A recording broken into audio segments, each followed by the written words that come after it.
Welcome back. I think I'll do one more episode. Yeah, that's the positive news. Enjoy!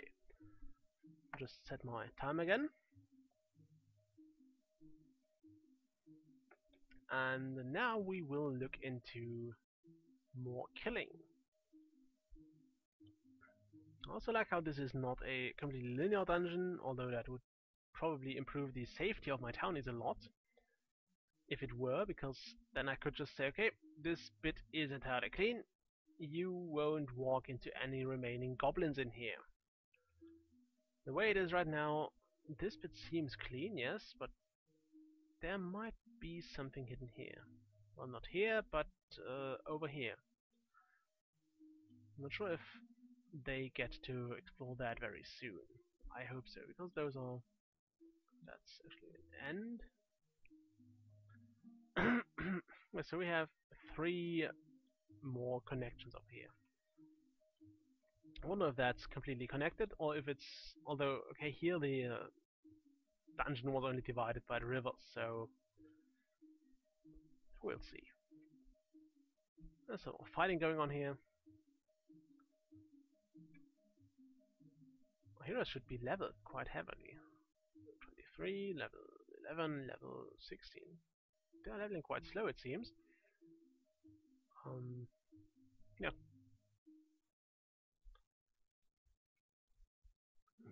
I guess I'll probably drop in on a stairway over here. Oh well, maybe not over here. Can I put it here? No. Here, maybe? I'll look into placing another stairway at another point, because I would like, although it wouldn't speed up the actual thing that significantly. At least I'm not entirely sure it would, because the other stairways are all the way over here. I'm not sure. I will see what can be done about it.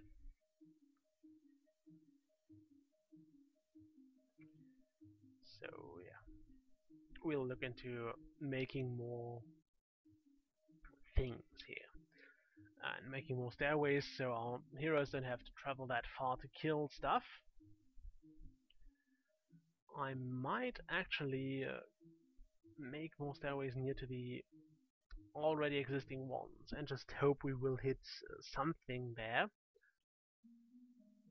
Well, don't hope we hit something while I'm actually digging, but you get where I'm going. So we'll kind of get a central staircase into the dungeon and eventually into the depths of the world itself. Okay. And I think I'll just do the take the risk and allow my townies to gather down here. Because all those bones are too tempting to ignore. However, I would probably... Wait, there are no citizens to show? Yeah, because we don't have any without a group. I think I want those guys to auto-equip.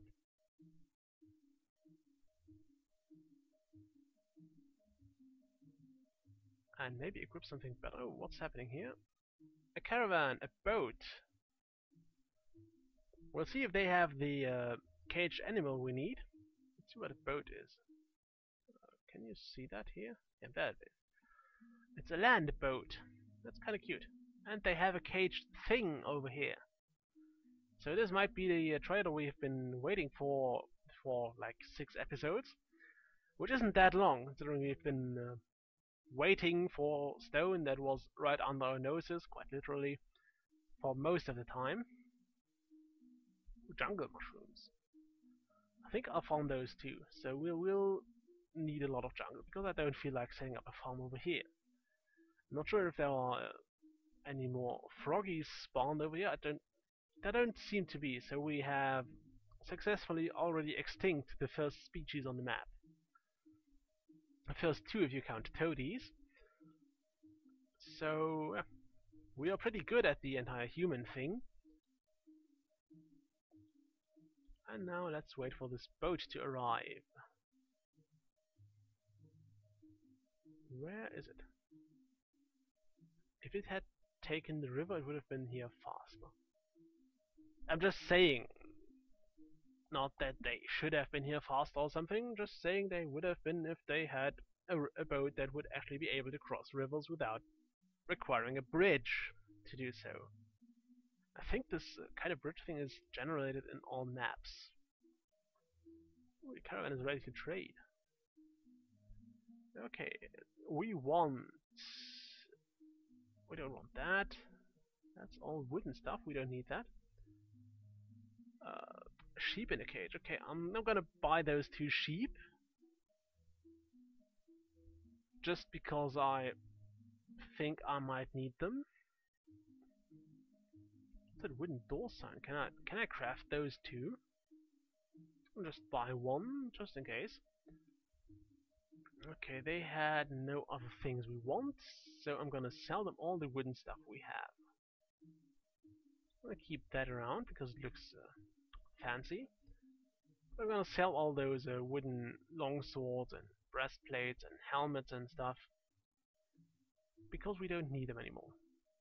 We have outgrown them in some way, I guess. We're using iron and bone now. Okay, confirm that trade. There we go. Did I just hit shit? Yeah, I did. Just hit my caps lock. I don't like caps lock being on. Always does all sorts of madness when it's on. I guess we should have asked those guys to engrave other walls, because now we have the same face thing on each wall. Looks kind of silly. But this is our tavern, and we have just obtained a door sign. Is it a decoration actually? Signs? Yeah, we could have made that all along. It has a sword painted on it. Let's place it here. You can't place it on those, yeah? No, you can't. So I have to place it on a separate level next to the door. Oh well, great. Let's place it here. Oh nice, phoenix scroll. And engraving stone. Actually no, let's cancel that order. I said cancel it. Oh fine, I'll blow up this sign later on. I think I'm gonna do put an engraving slab over here. Because I don't like how this looks. No, I don't like that. We will destroy that. I paid for it, so it's fine. I'm gonna build that here. I think those slabs match the stone building a lot better. Let's zoom down here. Okay, that's going to be built. Just making sure I didn't forget the 1 block over here, which is going to be used to support a little stairway. This tavern is totally going to have 2 levels.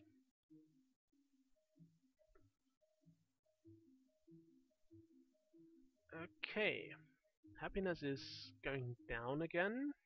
Not a fan of that. Really not a fan of that. We have plenty of bones lying around here too. We have now. I'm happy about it because it means we can now craft all those things we wanted to have. Now we can have pretty things. Great. And I will have to eventually re-equip all my townies, which is a part I'm not going to enjoy that much. I'm just gonna be honest there. It's probably something I will hate. It's usually something I dislike deeply.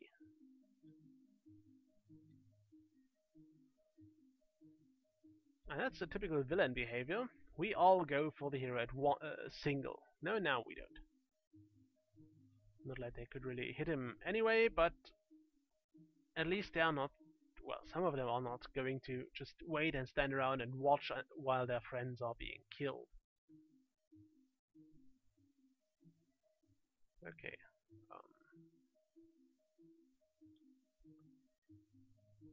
Yeah, this knight seems to do quite well here, despite only being level 11. Almost level 12, come on. Finish this. Yes, level 12, there we go. And he's bruised. So bruised that he ignores the spider. That hopefully will not harm any citizens.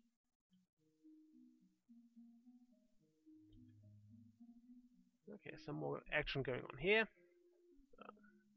Those rooms seem to be connected. I mean, they didn't seem to have any dead ends over here anymore. So this, I guess, leads to this room or to another room. I'm quite sure it does. Also, do you know if the dropping of this ITE stuff is random, or if it's every X goblin you kill, like every second or third or whatever? Something I have to look into as well. Oh, the questions.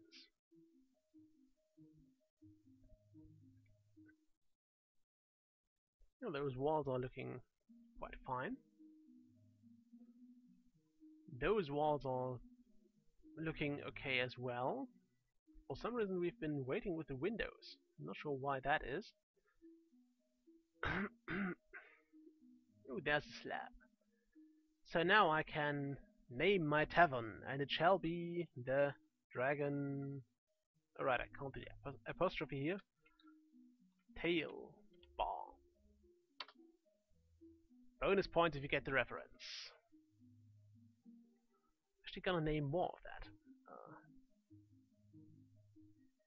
Gonna destroy those scaffolds. Because I can.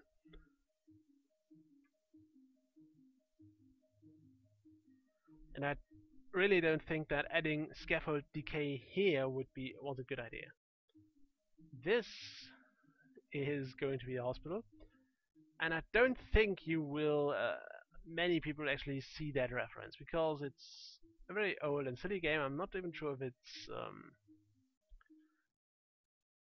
that well known out of Germany, because it was a German game back in the MS-DOS era, which is way back in the 90s. I think the game came out in 1990, and I don't think it was even that famous in Germany.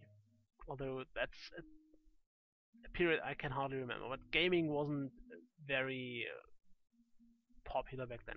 It wasn't very famous. It didn't get the attention it got now. Although Doom 2 was relatively recently taken from the Index. The Index is kind of a blacklist of games that are too violent to be sold in Germany. And Doom 2 was on that on the day it came out, I think, and was removed recently, I think in 2012 or so, because with the advancement of graphics, they thought that killing those pixely dudes wouldn't really create any violent fantasies anymore. When you can pretty much shoot pixely or not so pixely dudes, when you can shoot realistic people with realistic weapons in realistic environments with realistic blood splattering everywhere, which also eats up most of the space you would need for some semblance of a good story or any deeper concepts than most modern shooters have. It's quite a shame. I think good storytelling kind of fell short a few years ago, although Bethesda still does it okay. I'm one of those people who enjoy role-playing games and who enjoy a good story. I do like if a game has a good story. If a game has a definite end, if you can say, okay, the protagonist has done this and that, and the story has done this and that, and it happened, the dramatic stuff is done, and the story is over. You have a clear resolve, you have a clear solution, everything ended or didn't end well, but it ended somehow, and you can just put it to rest, and you could just say, okay, that's the game, I finished it, And now for the next game. And even though some of those stories are way too short, it's a thing I'm always looking for in a game. I do love the story. It's just that. It's one of the main things I'm looking for in a game. Does it have a good story? If it does, I'm more than willing to accept a trade-off in graphics or whatever makes the game great. I'll even accept a terrible control or terrible controls, although I don't like that too much. If the game isn't at least remotely enjoyable for me, I will still not play it even if it has a great story. But it's kind of hard to do that. I think the only game where that occurred to me was the Soul Reaver, the Legacy of Kain series. I've played Soul Reaver 1. I never finished it because the version I had was a CD from a friend, which was out of some kind of computer magazine. And I don't know if it was the CD that was too scratched or if it was the version that was just terrible, but it had a terrible sound bug. Like every sentence it would stop and replay the last bits over and over again, like a few syllables for a few seconds, and it was really annoying. And it had a terrible camera control. Sorry, but 1 and 2, it's kind of an I forgot the term, but it's a game in which you control a vampire thing on revenge. Yeah, on a quest for revenge, which is what you usually do in games. And it had some puzzle sections and some really annoying timed jumping sections. And what made this annoying was the fact that the camera wasn't easy to control, and in fact I think it was just jumping around randomly. And your controls were relative to the camera angle. So if you pushed forward and the camera turned, you would also turn with the camera, which made aimed jumps quite hard. And timed aimed jumps even harder. So that was a game I eventually abandoned, just because it got too annoying. And yeah, I watched a Let's Play though because I wanted to know how the story ended. So I watched a Let's Play of the entire thing, and it was kind of hard because I had to find someone who shut up during the stupid cutscenes. That's one of the things I dislike. If there is a cutscene and people talk about that, because I think the cutscenes belong to the game, and you should allow your audience to watch them because you would watch them too, or you watched them the first time you played the game too. Anyway, episode is over. I'm probably going to record another just because I like talking about other games right now. And I'll see you in a moment. Bye.